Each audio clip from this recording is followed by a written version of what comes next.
Hey, I just thought I'd make a quick video on my Cattleya schilleriana. I feel pretty good about myself after finally getting my culture right and getting a much better result.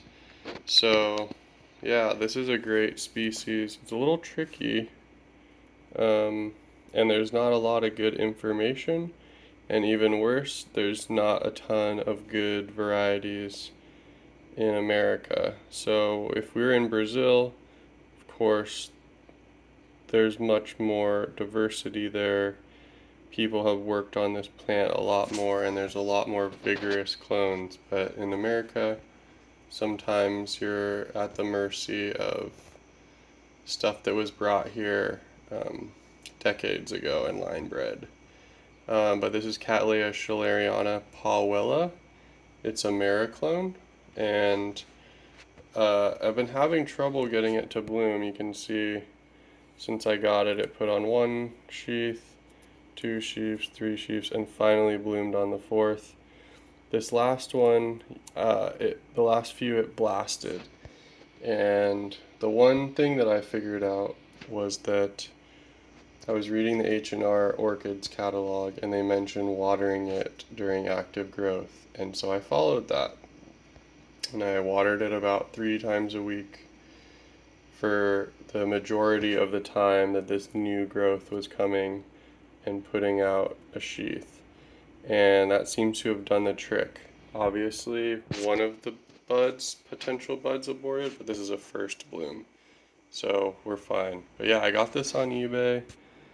Things weren't looking good. It had it had black rot, and I had to do surgery, but it's grown well for me, quite well, but it never bloomed. And I finally started giving it more water because I realized that was a big part of why it was not, look at that, that just looks so cool, why it was not blooming. And so I was able to give it water 3 or 4 times a week during active growth, and it rewarded me.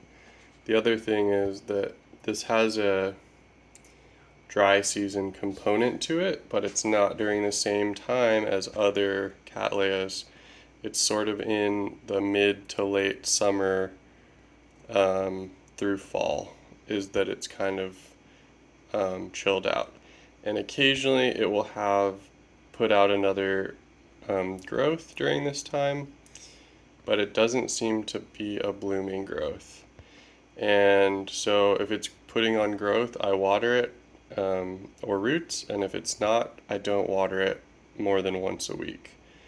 And so I think I'm starting to get the handle on this. I've got another one here that's pretty big and it's bloom size, but things got disturbed in my collection, so I've talked about that enough. So things aren't the best, or weren't the best last summer, but everything's settling in. I'm getting way more blooms.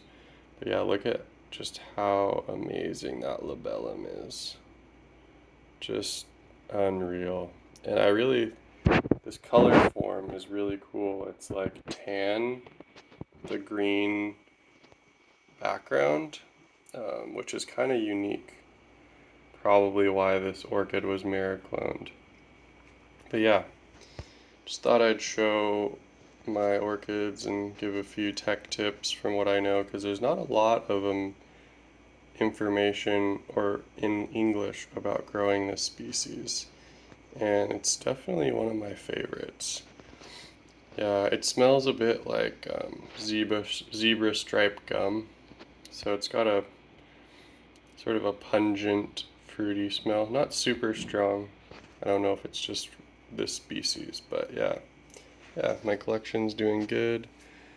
Probably make another video when my lot of GZI blooms, but most people have seen those. This is a peloric version, so it could be cool. So I've got some more buds coming. Yeah, just it's really nice. I feel like my collection's coming back into the swing of things. And I should have a pretty big show from my Mossier soon.